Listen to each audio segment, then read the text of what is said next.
বাংলাদেশের যেই কোনো অঞ্চল থেকে এক বুতাম পরিহিত পাঞ্জাবি গায়ে কোনো মানুষ যদি খারাপ কাজ করে সেটা যদি সারসিনা দরবারে ট্যাগ দিতে পারেন, তাহলে মুফতি কাফিলউদ্দিন সরকার সালি হুজুর যখন ছাত্রদের পক্ষে বয়ান করলো সেটা কেন সারসিনা দরবারের বয়ান হিসাবে মেনে নিতে পারেন না?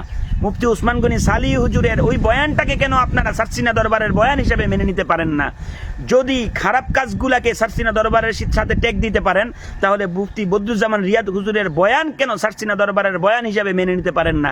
আব্দুর রহমান হোসাইনি ভাই যখন সমন্বয়কদের সাথে থেকে মাঠে ময়দানে ছাত্রদের পক্ষে হয়ে কাজ করেছেন, তখন সেটাকে কেন সারসিনা দরবারের কাজ হিসাবে মেনে নিতে পারেন না?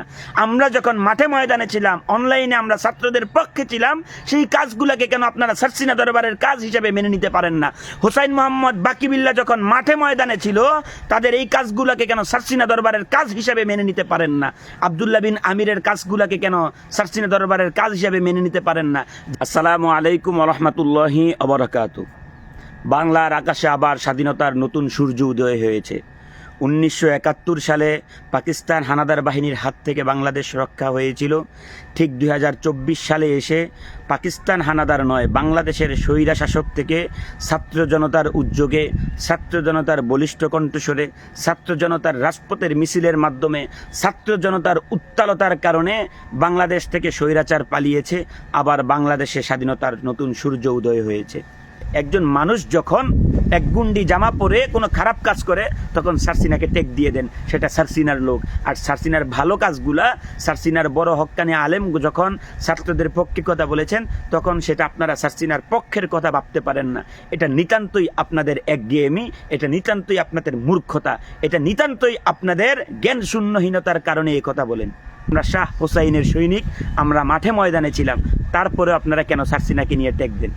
বলেন হযরত পীর সাহেব হুজুর কেবলা বিবৃতি দেয় নাই, আমরা মাঠে ময়দানে ছিলাম, যদি আমরা খারাপ কাজ করতাম তাহলে অবশ্যই সারসিনা দরবার থেকে বাধা আসতো।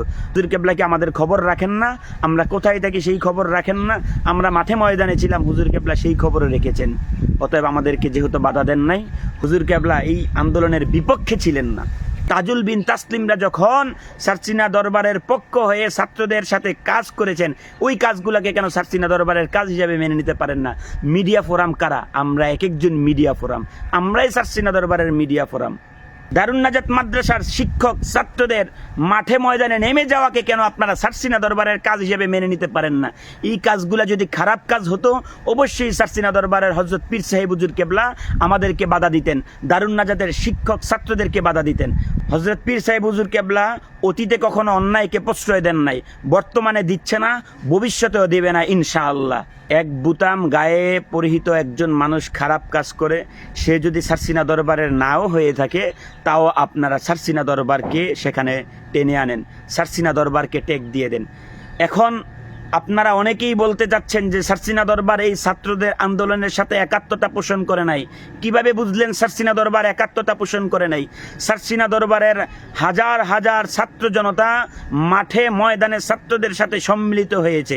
আমি নিজে হয়েছিলাম, আমাদের বন্ধু বান্ধব অনেকে হয়েছে, এবং কি সারসিনা দরবারের জুলফিকার হামনাদ গজল পরিবেশক দলের মুফতি আব্দুর রহমান হোসাইনি ভাই সমন্বয়কদের সাথে থেকে এই আন্দোলনে লিড দিয়েছেন। এবং সারসিনার, যদি আপনারা মিডিয়াতে যাদেরকে দেখতে চান, সারসিনা মিডিয়া কর্মী ফোরামের অনেক কর্মী মাঠে ময়দানে ছাত্রদের পক্ষে মিছিলে গিয়েছেন, রাজপথে থেকেছেন, দিনের পর দিন না খেয়ে থেকেও তাহারা এই জিহাদে সামিল হয়েছেন।